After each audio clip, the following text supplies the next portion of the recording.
IDFM 98 de la bande FM, bonsoir à toutes et bonsoir à tous. On va parler du karma ce soir, c'est le titre d'un livre publié aux éditions Le Lotus et l'Éléphant qui fait partie du groupe Hachette. C'est un livre qui s'appelle Karma, l'explorer sans libérer et renaître. Nous sommes ce soir avec Marie-Lise Labonté et Jérôme Angers et on va parler de ce livre. Bonjour Marie-Lise Labonté, c'est d'abord les femmes. Bonjour Jérôme Angers. Bonjour Joël. Alors Jérôme Angers a longuement parcouru l'Asie du Sud comme guide accompagnateur touristique. Inspiré par les écoles philosophiques de l'Inde, il a pratiqué différentes approches énergétiques. Dans ce pays, il devient formateur puis directeur de l'école Amshma. Je pense que cette école, il l'a découverte en 1900... Dans les années 95 à peu près. Dans les années 95, et c'est là où il a rencontré Marie-Lise Labonté. Il étudie l'exploration de l'inconscient selon Jung, l'imagination active et l'imagerie mentale à travers la méthode T, image de transformation. Il propose des formations en harmonisation énergétique et en intégration mémorielle. Il est co-auteur de plusieurs ouvrages avec Marie-Lise Labonté, qui est psychothérapeute, qui exerce en Europe et aux États-Unis, qui est auteure et formatrice. Elle est titulaire d'une maîtrise en orthophonie et en audiologie décernée par l'Université de Montréal au Canada. Atteinte d'une maladie dite incurable, elle entreprend un travail psychocorporel sur elle-même et découvre une voie vers la guérison. Elle élabore alors une méthode qu'elle pratique depuis 30 ans. En 1980, elle crée une approche psychocorporelle, approche globale du corps, qui porte aujourd'hui le nom de mémoire de libération des cuirasses. Cette méthode s'inspire de son expérience d'auto-guérison et de plusieurs années de recherche sur les cuirasses et sur la relation intime entre le corps et l'esprit. Elle est également la cofondatrice de l'école Amshma, École internationale de soins énergétiques créée en 1990. En 2002, elle conçoit la méthode T, image de transformation. Parallèlement, Marie-Lise Labonté développe spontanément un processus de canalisation dont nous parlerons dans cette émission. Ce livre aussi est coécrit avec quelqu'un qui est parti, qui nous a quittés, qui s'appelle Robert Etier, qui était né au Québec. Le goût des voyages et des cultures différentes l'a amené à obtenir en 1975 une licence en géographie à l'Université du Québec à Montréal. En 1964, il part s'installer en République dominicaine. C'est sous ses cieux qu'il découvre ses capacités de guérisseur. Il est initié maître de Reiki Nataraj et le nom spirituel de Robert Etier et signifie celui qui danse dans l'énergie. En 1991, il suit l'appel du guérisseur intérieur. Robert a quitté la Terre en 2000 et là je voudrais que ce soit Marie-Lise qui nous parle. Ça a été votre mari. Oui, c'est ça. Ça a été votre mari et il avait commencé à écrire un livre sur le karma. C'est-à-dire sur les vies antérieures. Il voulait vraiment écrire sur la méthode qui avait été proposée à travers mon channeling, sur comment guérir les vies antérieures. Alors le nom à l'époque ne s'appelait pas Karma, le nom du livre c'était Mémoire vivante. Et il a tout écrit son livre, hein, il l'a publié, mais la maison d'édition québécoise après a fait faillite. Donc à quelques heures avant sa mort, au mois de décembre 2000, il m'a dit mon livre est mort parce qu'il avait proposé une maison d'édition française qu'il l'avait refusé. Alors pour lui, son livre était mort et je disais, ben voyons, on ne dit pas ça d'un livre, ça peut revivre, mais c'est lui qui est parti. C'est pas ça qui l'a fait partir quand même. J'espère que non. Hein. Il n'était pas malade quand il vous a dit non. Ça? Il a fait une crise cardiaque derrière? Non, il s'est fait tuer, il s'est fait assassiner. Ah oui, ça c'est autre chose. C'est autre chose, oui. Pourquoi? Parce qu'il dérangeait? Parce qu'il dérangeait? Non, parce que c'était un vol. C'est un accident? Un accident. Oui, c'est comme un accident. C'est-à-dire un vol, quelqu'un qui a voulu nous voler, mais ça s'est mal tourné et il a tué mon mari. Alors, puisqu'on parle du karma, je pense que Lise, vous n'étiez pas tellement d'accord pour l'appeler karma, c'est l'éditeur qui l'a appelé comme ça. C'est ça, exactement. Voilà, mais puisque on parle quand même du karma, en ce qui concerne Robert Etier, est-ce qu'on ne pourrait pas penser que quelque part il y a une relation avec son livre qui est mort et que c'était comme écrit, on peut dire. Oui, il y a une forme de drôle de synchronicité, je pourrais dire. De là à dire c'est son karma, c'est un peu délicat de juger le karma de quelqu'un d'autre et de dire qui suis-je pour dire c'est son karma. N'empêche que Robert avait toujours peur des voleurs et c'était comme une obsession pour lui. Et comme par hasard, il s'est fait tuer pour 100 dollars US. Il y en a qui sont tués pour juste une montre en plastique. Exactement, c'est ça. Alors comment vous l'avez vécu ça, vous? Très mal. C'est un traumatisme important dont je porte encore des séquelles, bien sûr, parce que moi j'étais là, j'ai été témoin, ma nièce était là, elle a failli mourir aussi, j'ai failli être tuée. C'est un vrai film, un mauvais film, comme on dirait. N'empêche que je l'ai vécu dans mes cellules. Ce qui a été extraordinaire, c'est que j'ai pu accompagner son âme pendant 8 heures de temps. Lui est mort très vite avec une hémorragie interne de la balle. Mais par contre, j'ai pu, dans la clinique, vraiment m'occuper d'aider son âme à quitter. Donc ça, c'était merveilleux. Après ça, moi, j'ai chuté. Ce fut très, très dur pour ma nièce aussi, qui était traumatisée, et aussi toute ma famille. Enfin, c'est un épisode... Il avait quel âge? 50 ans. Ah, il était jeune. Oui, il venait d'avoir 50 ans plus. Il y a Jérôme qui vous regarde là, avec attention. Donc Jérôme, vous l'aviez rencontré avant. Vous le connaissiez déjà. Puisqu'en 2000, Robert est... Non, moi je ne connaissais pas Jérôme. Oui, non, mais vous l'avez rencontré à un moment, Jérôme. Oui, je l'ai rencontré 2 ans après la mort de mon mari. 2 ans après, d'accord. Oui, c'est ça. En Inde? Non, je l'ai rencontré ici, en Belgique finalement. En Belgique. Jérôme est venu vivre un séminaire que je donnais et je connaissais très bien sa mère. Très très bien, c'était une grande amie qui avait été formée dans le travail psychocorporel, la méthode de libération des cuirasses et tout. Et Jérôme, pour son anniversaire, elle lui avait offert ce séminaire avec moi. Donc, on s'est rencontrés et on s'est reliés face à l'Inde. Oui, c'est ça, c'est ce que j'avais cru comprendre dans le livre. Donc ça, c'est un livre écrit à 3. Vous avez gardé une partie de Robert et ensuite vous avez écrit chacun un peu sans savoir qui vraiment écrit dans le livre. Vas-y, oui. Jérôme. Alors, en fait, tout a été réécrit parce que Robert parlait de façon extrêmement, j'allais dire, québécoise.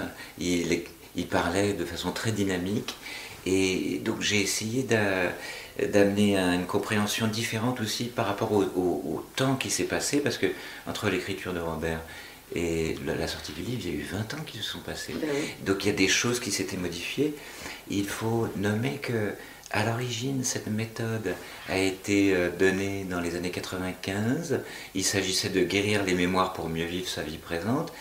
Robert était déjà formateur de l'école Anchema, donc ce livre servait à la compréhension des enseignements de Marie-Lise. Et lui, il a amené tout son témoignage au niveau de ses expériences, parce qu'il a vécu plein d'expériences avec ces sujets, sur lui-même aussi en tant que patient, comment il vivait les intégrations mémorielles. Et il y avait des dimensions théoriques que j'ai rajoutées. J'ai un petit peu rajouté tout ce qui était pas bien expliqué ou pas suffisamment expliqué. Après, on a ramené des éléments beaucoup plus importants. Marie-Lise a amené des éléments de la psyché, de l'inconscient et d'autres choses. Et puis moi, j'ai refait virtuellement tout le livre pour qu'il y ait une synthèse. C'est quand même un livre, quand on lit l'original, on se dit, mais c'est pas le même livre. Non. Mais on est très respectueux. On a gardé tous les témoignages de Natraj. Il y a quand même la fin du livre, on va rester sur Robert, où il parle, c'est intéressant, ce qu'il dit en toute fin de livre, la conclusion de Robert Etier, que ce soit à travers nos peurs, nos aversions, nos passions, ou nos maladies, le passé nous parle, il est toujours vivant en nous et continue de participer à notre quotidien. Mais nous n'en sommes pas prisonniers. La souveraineté individuelle passe par la guérison et l'intégration de nos mémoires vivantes. Il dit j'ai été homme, femme, guerrier de lumière. Enfin, il énumère tout un tas d'anciennes incarnations. Et aujourd'hui, je suis Robert Etier. Aussi longtemps que j'ai jugé les humains qui sont maintenant des personnages que je fus, mon inconscient ne pouvait m'autoriser à retrouver cette mémoire globale. Comment peut-on vivre en sachant que l'on a été ce que l'on juge et critique si violemment? La conscience de ce qui nous avons été et sommes toujours revient lorsque nous développons la tolérance et la compassion. Avec une telle conscience, ce serait de l'autodestruction que de continuer à jeter la pierre à quiconque.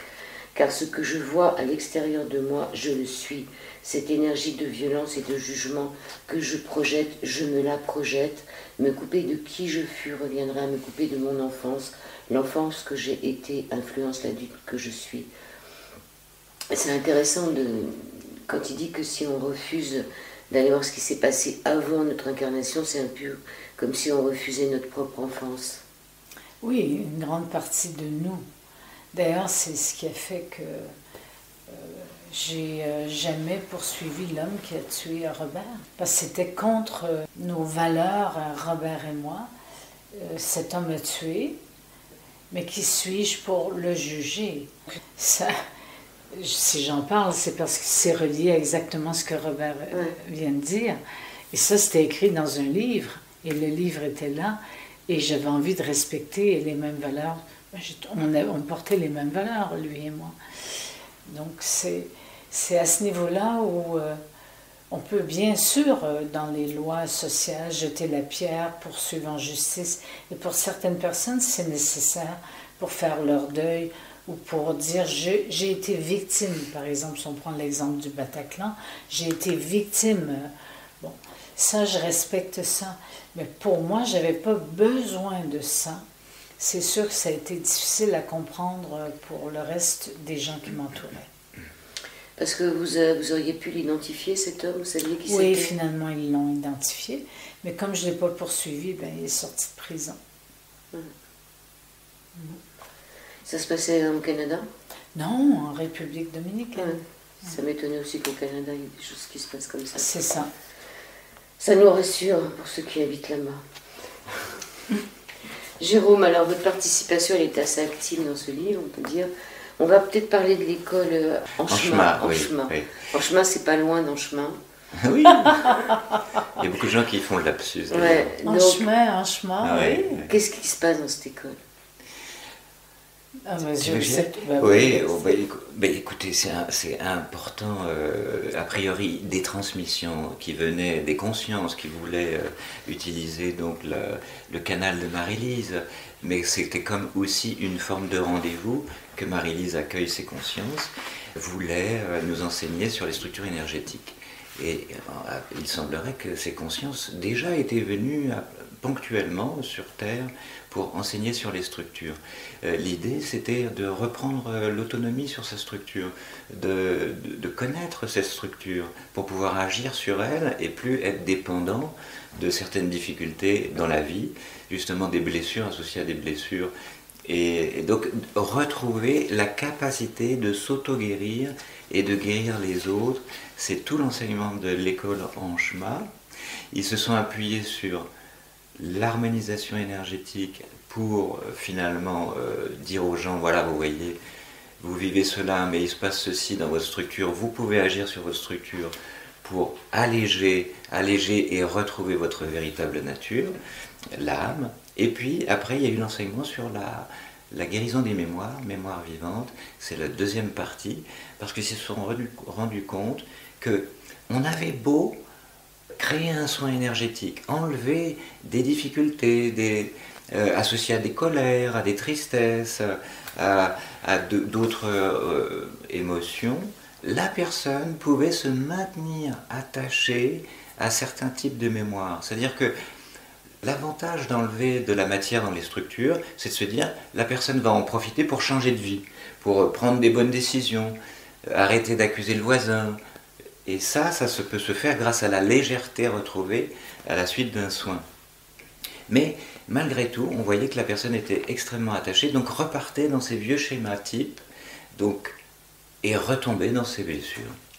C'est une école quand même qui forme des gens, c'est une école de formation, on forme des guérisseurs dans des structures bien établies. Il y a plusieurs harmonisation 1, 2, 3, 4, 5.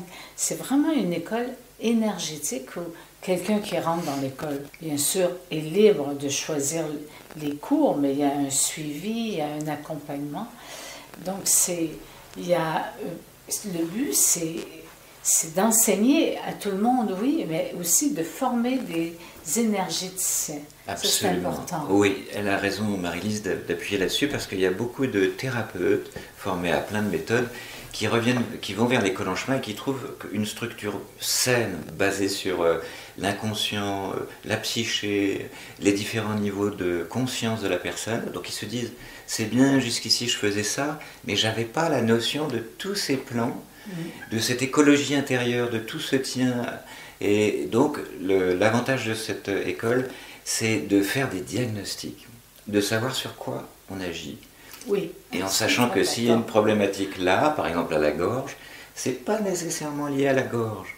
Et de trouver petit à petit où est la difficulté. Ce ne sont pas des diagnostics médicaux, bien sûr, mais énergétiques. On peut rester sur les blessures, au chapitre 5, la blessure d'incarnation. Oui. Voici les principales blessures fondamentales que nous rencontrons sur la planète: la non-reconnaissance, le rejet, l'abandon, l'injustice, la maltraitance. Les âmes, suivant la particularité de leur famille céleste, seront prédisposées à alimenter tel ou tel type de blessure dans l'incarnation. La blessure rencontrée par la famille des guérisseurs est la non-reconnaissance. Oui. Celle des maîtres est l'abandon. Un guérisseur peut ne pas reconnaître ses capacités. Un maître dont le rôle est d'initier un mouvement peut se sentir abandonné car il entame ce nouveau chemin seul. Vous avez les deux blessures, vous? L'abandon et la non-reconnaissance? C'est-à-dire, de mon côté, c'est l'abandon. Oui. Moi, je fais partie de la famille des maîtres. Et Jérôme, Ah, moi c'est la non-reconnaissance. il fait partie de la famille des guérisseurs. Et Robert Etier faisait partie de la famille des guérisseurs aussi. Mais est-ce qu'on ne peut pas, au cours de sa vie, appartenir à plusieurs familles? C'est-à-dire, on fait un boulot pendant un certain temps comme guérisseur, puis après on en a marre, on change. Est-ce que cette blessure que vous appelez la blessure primordiale aussi, Oui. qu'il faut définir, est-ce que cette blessure, ça sera toujours la même au cours de la vie, ou est-ce qu'en ayant réparé celle-ci, on va pouvoir réparer la deuxième? Changer de famille d'âme, c'est-à-dire, en Changer de termes de blessure. blessure, non. Il y a une blessure fondamentale et c'est celle-là qu'on guérit. Bien sûr, souvent je dis les blessures fondamentales sont comme des grappes de raisin, elles se tiennent ensemble. Et plusieurs personnes, d'ailleurs, Jérôme a pas nommé la blessure de trahison, qui est une blessure fondamentale. Les gens disent, ah moi j'ai la blessure de trahison, mais peut-être que j'ai aussi la blessure d'abandon. Donc, c'est relié, c'est comme des couples de blessures. Alors, lorsqu'on en guérit une, eh bien, les autres sont éliminés d'emblée. C'est la guérison d'une blessure fondamentale, c'est énorme. C'est un processus de vie. Alors, est-ce que je vais changer de famille d'âme? Ça aussi, ça ne se fait pas tous les jours, dire, bon, là... Parce que la blessure, c'est la famille d'âme. C'est relié à la famille d'âme. Pas que la famille d'âme souffre d'abandon, mais disons que c'est typique à une certaine famille, la famille des maîtres par exemple, quand ils viennent sur Terre, ils viennent libérer la blessure de l'abandon, qui est une blessure énorme sur la planète Terre. Alors si moi je me guéris de la blessure d'abandon, mais j'aide télépathiquement, énergétiquement les autres à se guérir de cette blessure, sans que j'y aille directement. Oui. Et pour rebondir sur ce que dit Marie-Lise, c'est que finalement, on revient vers le principe du karma, c'est-à-dire que chaque famille amène sa petite nuance dans l'action planétaire pour aider les êtres humains, la planète, etc. Et au cours de cette action, donc comme il y a des prédispositions, par exemple pour un guérisseur, à sourire à quelqu'un pour le guérir, pour un maître à montrer un chemin, c'est que dans l'action, la personne pourra être blessée et se blesser. c'est surtout dans sa typologie d'action. Effectivement, donc, on trouve un lien entre les familles d'âmes qui viennent apporter une qualité sur Terre, dans une action, et puis du coup, le fait de ne pas être reconnu, par exemple pour un guérisseur, d'être abandonné pour un maître, et pour d'autres, c'est les autres blessures, d'être trahi pour un autre. Abandonné, c'est-à-dire que le maître, comme il initie un mouvement, c'est lui qui est pionnier. Qui est pionnier. Ben, quand tu es pionnier ou pionnière, ben, des fois tu te sens seul. Hein? Parce que les autres suivent parce qu'ils sont inspirés. Mais toi, en avant, qui crée le chemin, tu n'es pas nécessairement accompagné. Tu peux même être critiqué, jugé. C'est ça qui est pas évident dans la famille des maîtres ou pas évident dans la famille des... Peu importe la famille. Alors les guérisseurs, s'ils ne sont pas reconnus... Alors, c'est l'auto-reconnaissance. Hein? Oui, en fait, ce qui se passe, c'est que cette blessure, on peut pas y couper, Joël, parce que elle nous tombe dessus dans l'enfance. Elle est karmique. C'est quelque chose qui est répété. Donc, de toute façon, avant de devenir même la conscience que, éventuellement, adulte, je deviendrai un guérisseur, si j'ai décidé de devenir guérisseur à 30 ans ou 40 ans, déjà dans ma petite enfance, j'ai eu la sensation de ne pas être reconnu, ne serait-ce que par mes parents, par exemple. Donc je saurais quelle est ma blessure en regardant tout simplement ma vie, indépendamment des familles d'âmes.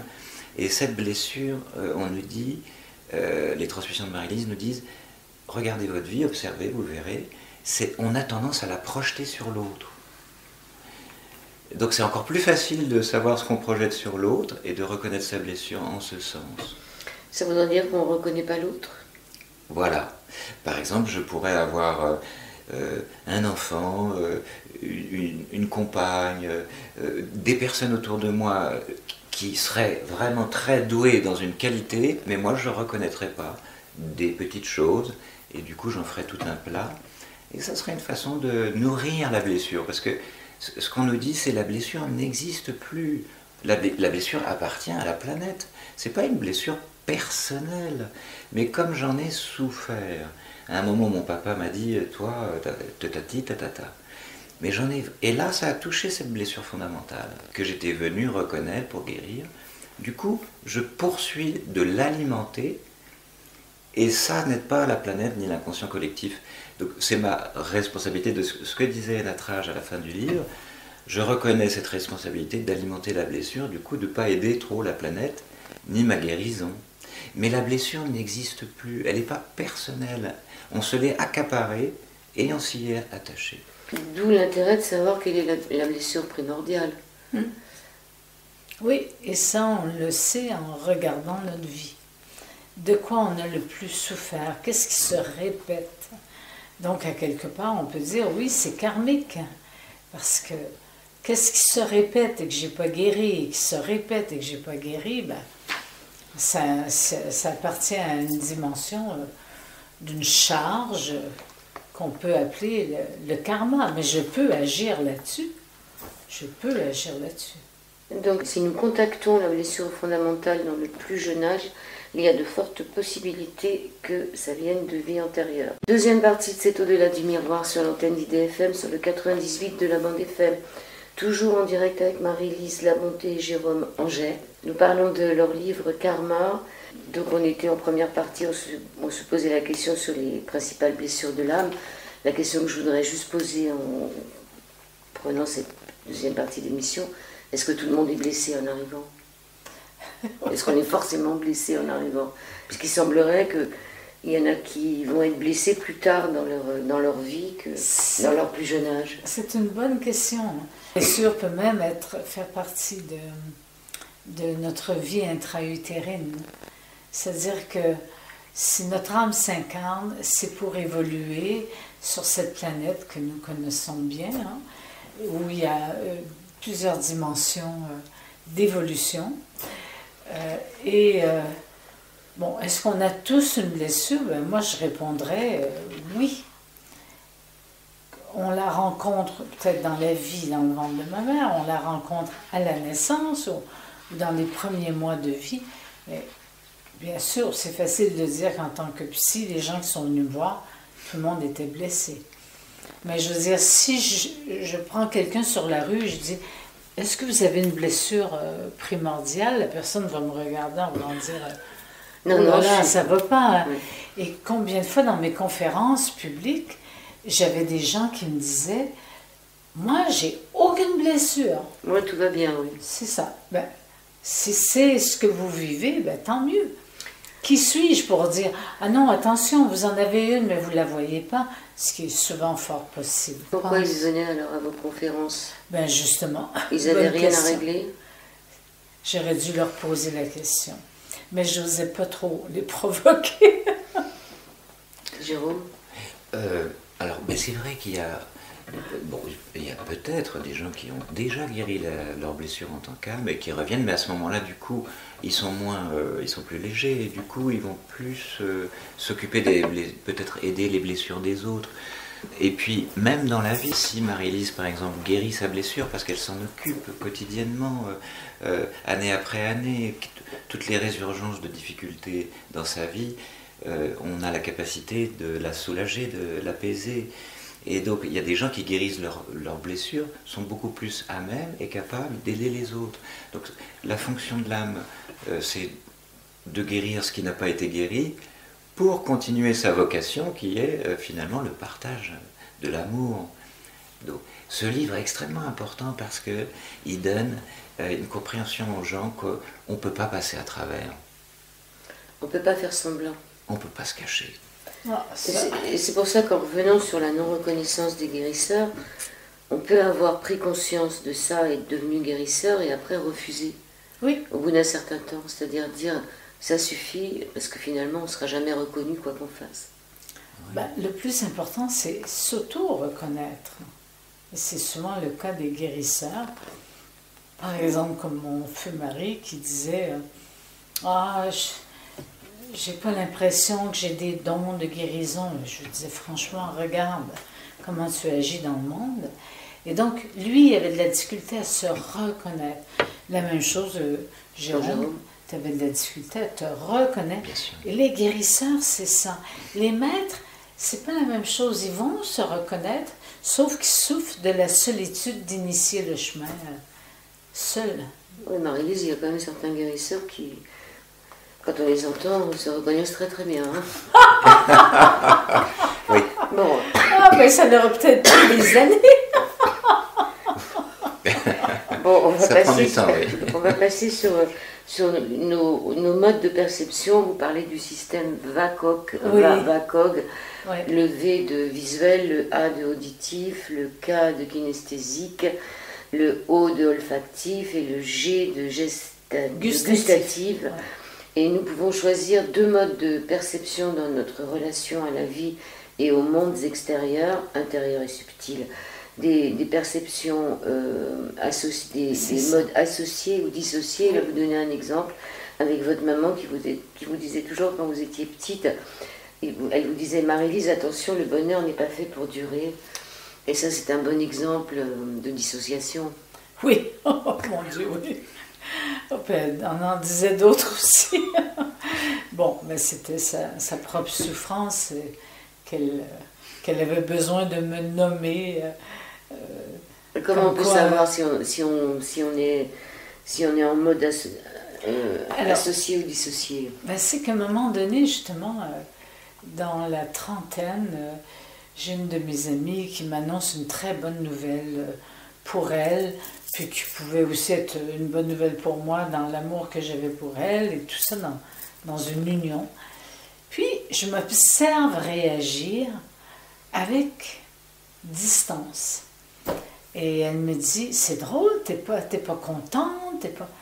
J'ai dit, t'as raison, je suis en distance avec le bonheur, la joie, comme s'il fallait toujours que je m'en protège. Ça, c'était l'enseignement de ma petite maman, qui, même si je m'étais auto-guérie et je l'avais reconnue et célébrée, mais c'est comme si... il y a un danger, par exemple, ma mère elle disait toujours, attention, il ne faut pas que tu montres à un homme que tu l'aimes, parce que c'est dangereux. Donc, dissociation encore. finalement, ma mère vivait beaucoup en dissocié. Et moi, j'étais quelqu'un, quand j'étais jeune, très associé à tous mes sentiments, mes joies, sauf l'enseignement que je recevais de ma mère. Je ne sais pas si j'ai répondu à votre question. Si, ça veut dire que cette partie, c'est un peu vous qui l'avez écrite dans le livre quand même. Non, mais c'est qu'il y a des gens qui sont plus associés. Oui, on voit qu'il y a des gens qui paraissent froids, qui réagissent pas. Ça, c'est dissocié. Ils sont dissociés. Et ceux qui sont associés, ben, ils sont beaucoup plus expressifs et tout. Et pour se guérir, l'association est importante. Je m'associe au processus de guérison de mes cellules, plutôt que de dire, ben, je vois mes cellules se guérir sur un écran. Ben là, il y a toute une distance. Et dans la mémoire des vies antérieures, dans la guérison, Jérôme, dans la guérison des vies antérieures, il y a des gens qui sont très dissociés. Oui. Alors ça peut être pour de l'écologie.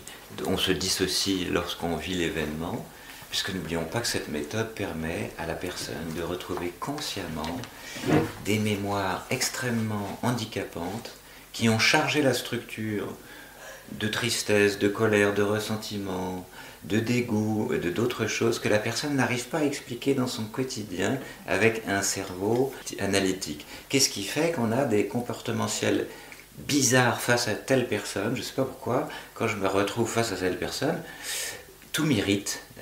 Il me parle à peine que déjà je me sens en colère. Qu'est-ce qui se passe? On ne sait pas. Donc on voit bien qu'on est impacté aussi par rapport à des situations qu'on n'arrive pas à résoudre. Par exemple, pour un homme, ce serait avoir des enfants, pour une femme aussi. Avoir une vie harmonieuse avec une femme si on est un homme, ou un homme si on est une femme. C'est des difficultés classiques.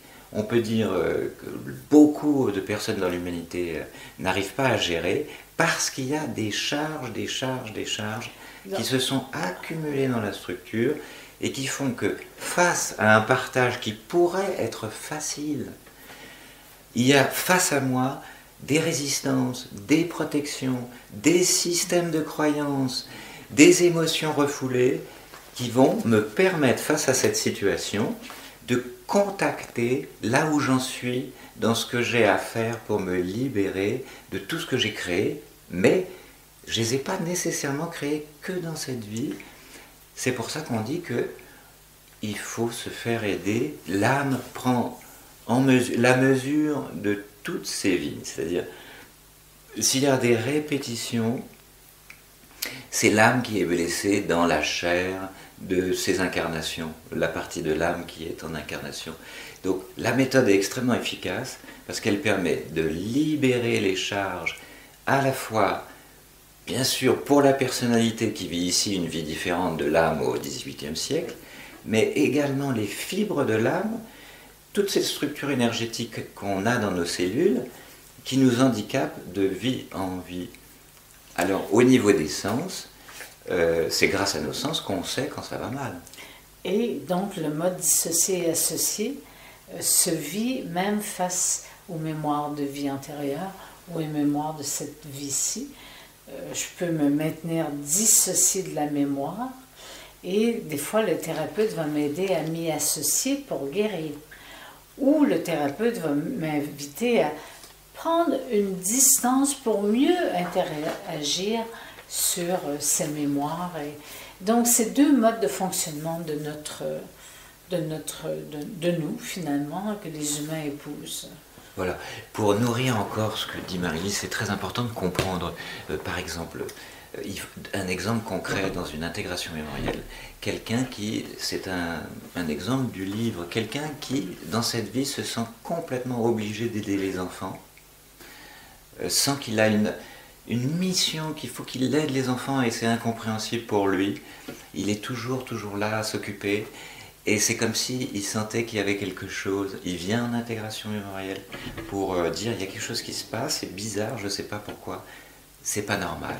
Il retrouve une vie en intégration mémorielle, il n'aura pas accès peut-être à la vie douloureuse où il aurait peut-être dans une vie précédente, c'est ce que disait Natraj à la fin, j'ai été bourreau, j'ai été victime, il aurait peut-être abusé d'enfants ou que sais-je, Eh bien, heureusement, il y a l'inconscient personnel va ne pas lui permettre de sentir cette mémoire réellement telle qu'elle était, avec des images et tout ça, mais le thérapeute va pouvoir sentir qu'il y a, l'énergie est très lourde, agir sur les structures énergétiques, guérir donc cette charge, sans que la personne en ait consciente.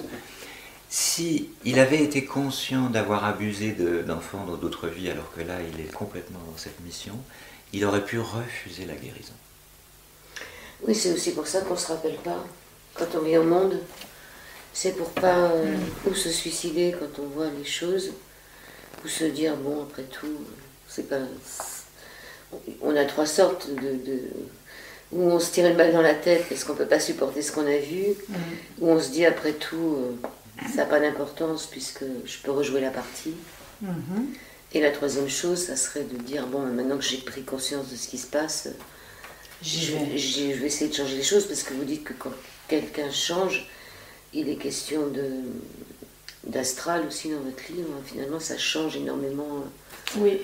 Pas que nous, mais la conscience collective. L'inconscient collectif et aussi les gens autour de nous, mais de façon très vaste, qui souffrent de la même souffrance.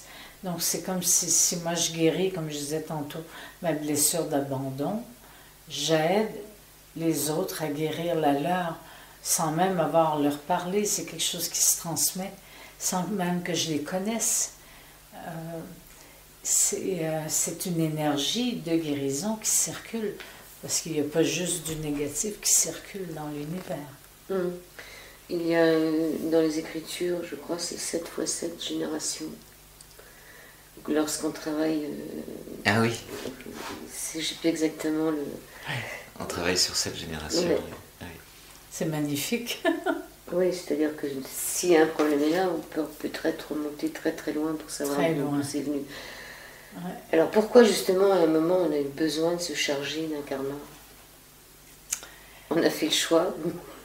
C'est que dans la roue du samsara, comme disent les Indiens, la roue de nos vies après nos vies après nos vies, qui est comme un cycle d'incarnation, on peut sortir de cette roue en libérant vraiment, même dans une vie, en libérant tout ce qui entrave cette vie. C'est-à-dire ce qui entrave mon expansion dans l'amour, la conscience, la lumière.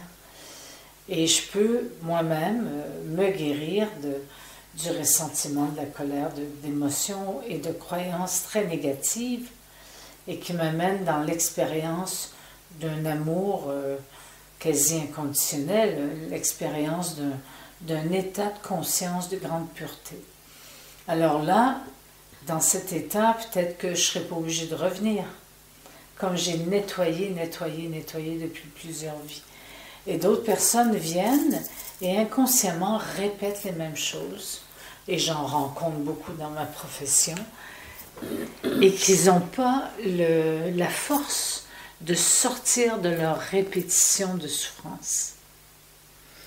Alors je ne peux pas leur donner cette force, parce qu'ils l'ont en eux, mais elle est comme tellement enlisée par des blocages, ou des croyances, ou un attachement à des niveaux de souffrance que je ne peux pas les obliger à se libérer.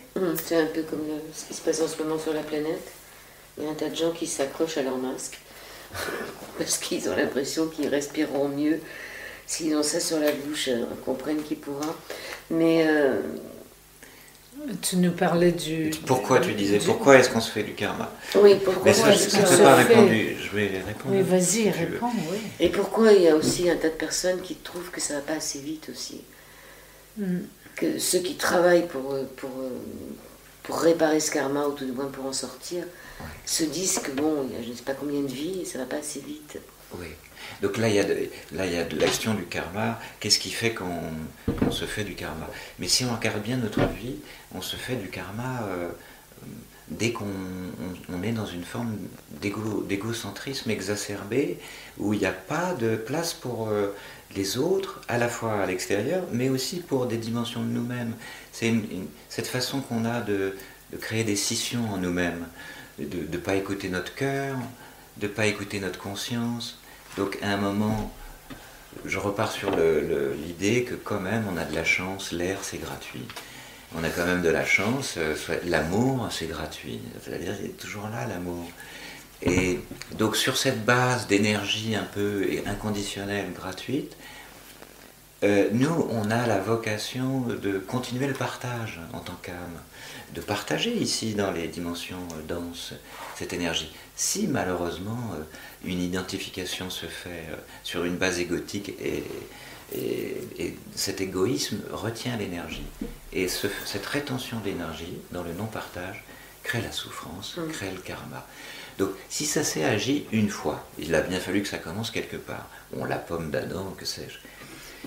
On revient en tant qu'âme avec beaucoup de, j'allais dire, de joie pour continuer notre transmutation et continuer à propager l'énergie d'amour, etc. Mais malheureusement, on s'encombre et on s'identifie énormément à l'incarnation.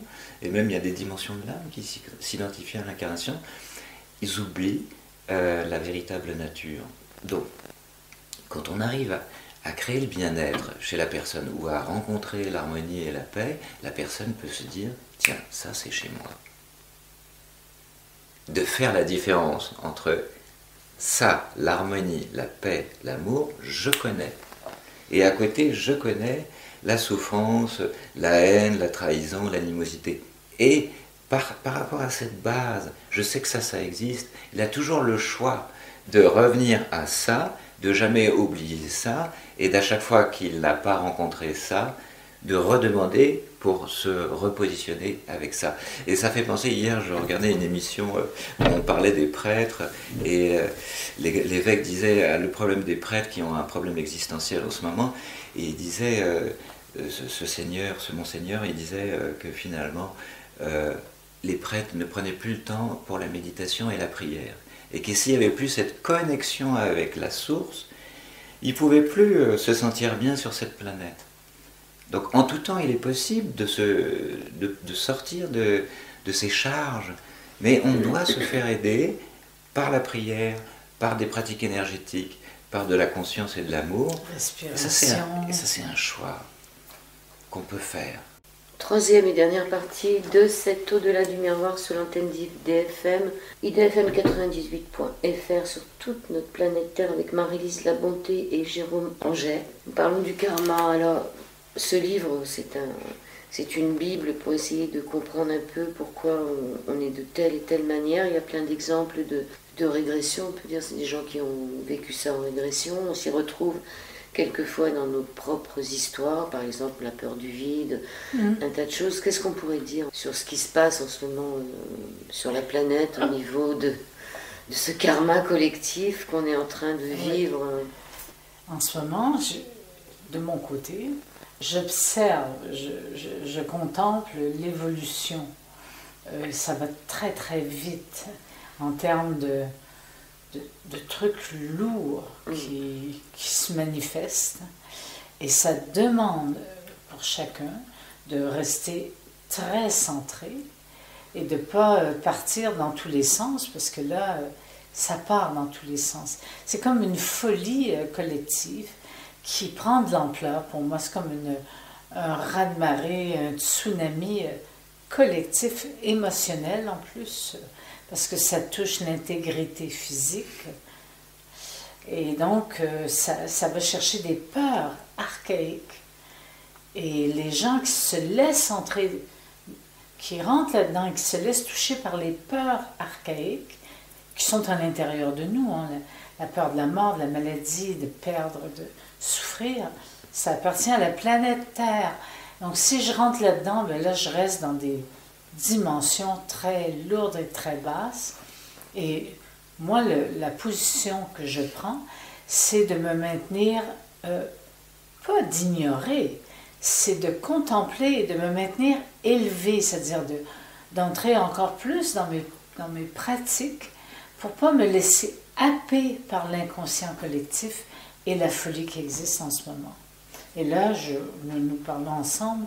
Je ne sais pas si on peut nommer une date, mais en tout cas, on est novembre 2021, est-ce qu'on est à cette période-ci de l'évolution planétaire? Je n'en reviens pas. Non, ça va très vite et ça... Et d'autres vont se dire, ça va pas assez vite. Oui, mais c'est l'humain qui décide quelle est la vitesse d'évolution. Oui, mais qui décide en ce moment? Alors là, je ne peux pas répondre à cette question. Mais je sais que moi, je peux agir, en tout cas. Oui. Dans le livre Accompagnement d'âme, sur lequel d'ailleurs, Joël, tu voulais nous inviter éventuellement, je retrouve une transmission de 2008 où les entités disent que les choses vont s'exacerber et que la violence va s'amplifier. Et ce que je pressens, personne ne détient la vérité, mais ce que je pressens, c'est qu'à partir de 2012, on nous disait, on nous a nommé, les transmissions nous ont nommé, vous allez sortir de l'esclavage. L'esclavage personnel, c'est ce que je me fais endurer moi-même et que malheureusement je contemple dans l'espace. Et en même temps, on est dans une fin de cycle du Kali Yuga pour les hindous, qui est la sombre, on en sort là. Et donc tout s'accélère dans cette partie. Et donc les gens, c'est un peu comme les pleines lunes, les gens qui vont être complètement omnubilés par l'appât du gain. Rien perdre, ne rien perdre. Tout ça, ça va s'exacerber parce que leur conscience est focalisée sur cette partie d'eux-mêmes, uniquement là. Et ceux qui sont déjà poser des questions, qui disent profitons de la situation pour changer nos paradigmes et tout ça, eux ils vont s'envoler très vite dans l'autre sens. Donc cette exacerbation des énergies va amplifier ceux qui sont en bas, donc ils vont être encore plus dans la peur, la violence et le ressentiment, mais ils ont toujours le choix de s'en sortir parce que de l'autre côté l'amour est plus fort, la lumière est plus puissante. Et ceux qui vont vers cette direction, eh bien, ils vont évoluer très très vite et sortir très facilement du samsara, parce que on nous dit que actuellement, comme la Terre ça fait longtemps qu'elle accuse ces karmas répétitifs reliés à l'humanité, elle s'épure, elle aussi, elle est dans un mouvement d'épuration. Donc, il y a des âmes qui ne seront plus obligées de revenir sur la Terre, qui peuvent se sortir très rapidement du karma, du samsara. Il suffit, peut-être, les entités disent que ça pourrait être beaucoup plus simple qu'on le pense. Peut-être que c'est nous qui compliquons tout. Ils disent, si c'est compliqué, simplifiez. Oui, alors, il y a cette question tout à l'heure, c'est un peu ce que je disais. Tous ces efforts peuvent parfois paraître insurmontables, alors pourquoi ne pas simplement rester dans l'inertie? Pour ne pas subir les autres, il n'y aurait qu'à vivre seul. Comme ça, on n'aurait pas de conflit. Certains s'entourent d'animaux et ne communiquent qu'avec eux. D'autres s'isolent à la montagne dans un monastère. Qu'est-ce qui nous incite à vouloir progresser malgré tout? Se pourrait-il que ce soit un élan d'amour, car à l'évidence, ce qui entrave l'amour est ce qui n'a pas été guéri. Notre âme nous pousse à aimer, à oser s'aimer soi-même pour pouvoir aider les autres. En ce moment, je pense qu'on est quand même devant le défi de ne pas abandonner, puisque quand il y a le conflit d'abandon, c'est aussi le fait de pouvoir abandonner les autres. Tout à fait. Donc en ce moment, le conflit, c'est de ne pas abandonner la partie, même si on a l'impression qu'elle est perdue d'avance. Pas abandonner la partie, c'est très important ça. Parce que... Pas baisser les bras. C'est ça. Quelquefois, j'ai ces impressions qui me viennent justement ce week-end, de dire oh, j'arrête tout, je me retire du monde, et voilà, pas que je vais quitter la planète, mais j'arrête le mouvement que j'entretiens, que je nourris depuis 40 ans et plus, et j'en viens pas que ces pensées viennent. Et je suis surprise moi-même de les avoir, puis je les contemple, je ne les juge pas. Est-ce que ça ne vient pas du fait que les autres, il y a beaucoup de personnes qui nous regardent, qui essayent de, si on ne met pas bien de masque, etc., c'est-à-dire ce regard de la population qui devient complètement... on a l'impression d'être accusé, d'être persécuté, un peu comme les chrétiens au départ des... On a l'impression de revivre ça.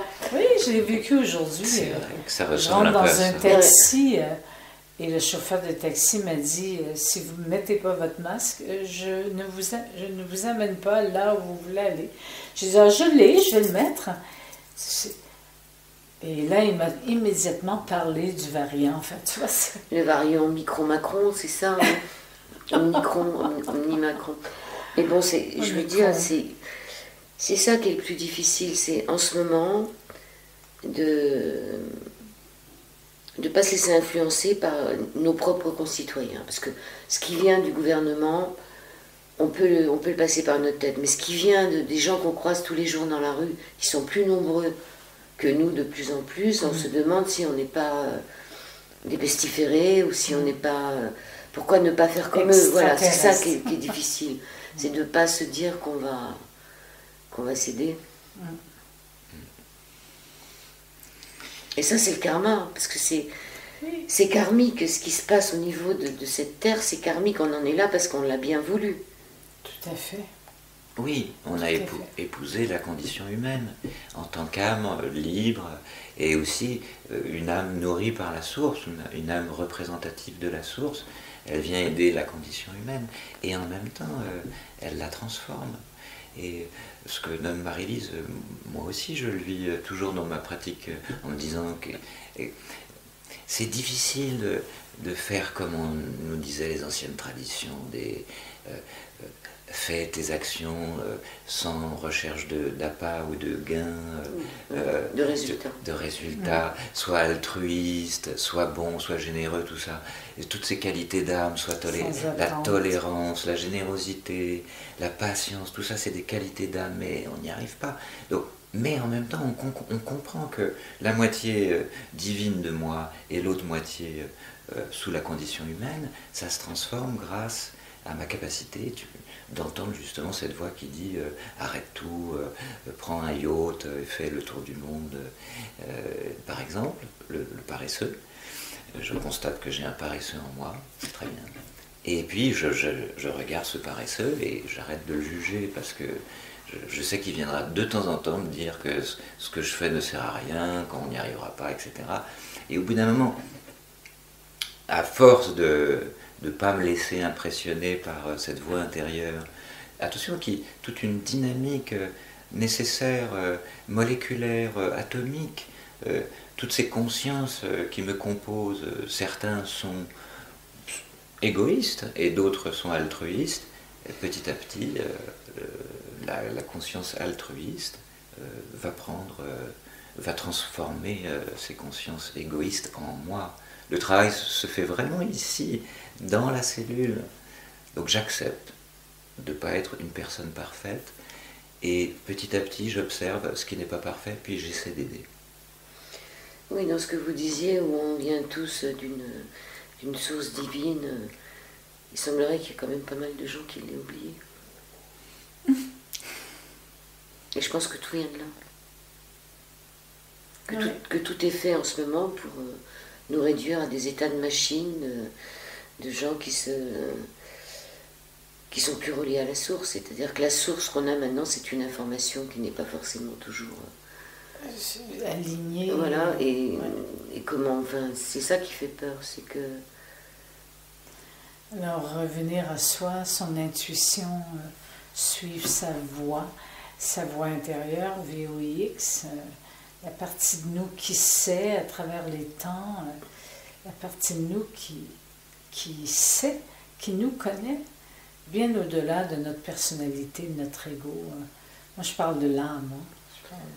Moi, je parle quand Jérôme dit qu'il pourrait, dans son côté paresseux, aller sur un yacht et s'occuper de plus rien. À la rigueur, il serait peut-être plus efficace au niveau de la planète puisqu'il donnerait du bonheur. Il y aurait un coin de bonheur quelque part qui se promène sur l'eau, plutôt que de se tracasser la tête comme on est en train de le faire en essayant de vivre dans cette partie du monde où c'est difficile, qu'on ne veut pas quitter. On se dit non, finalement je reste là malgré les vents et les marées. Et à la rigueur, celui qui va méditer dans son coin, il fait peut-être plus de travail que celui qui se pose des questions.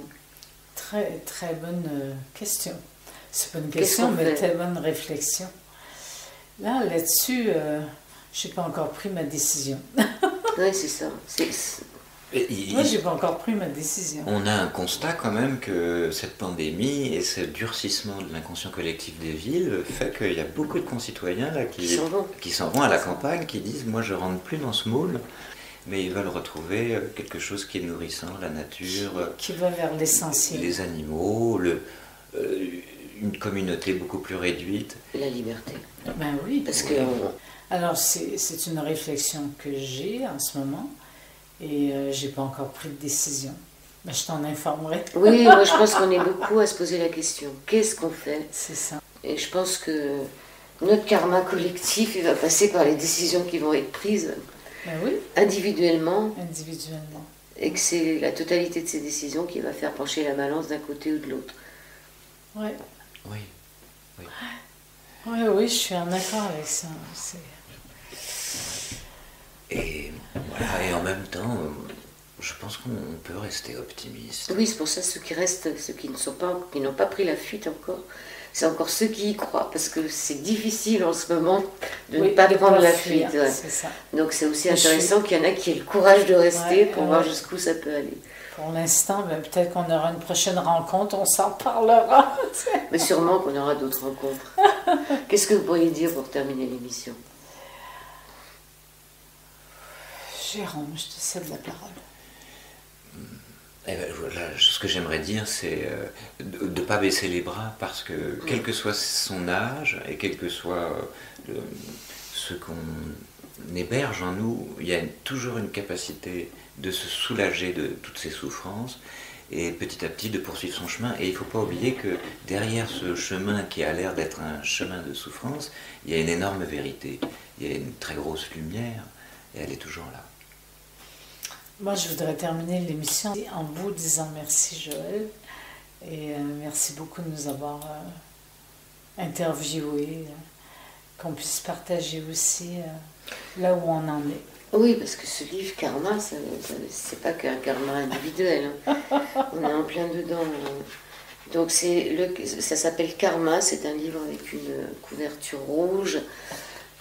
Pas forcément le choix de Marie-Lise, et c'est aux éditions Le Lotus et l'Éléphant. Marie-Lise Lamonté, Jérôme Anget, A-N-G-E-Y, Lamonté comme ça se prononce. On peut vous retrouver aussi sur votre site internet. Oui, moi c'est maryliselamonté.com. Et en chemin international, l'école de soins énergétiques. A-N-S-C-H-M-A. Oui. Angelic School of Mastery, c'est le... Il y a une antenne à Paris, je crois. Vous faites des formations sur Paris. Oui. Merci Joël pour cette invitation. Merci à tous les deux, merci beaucoup.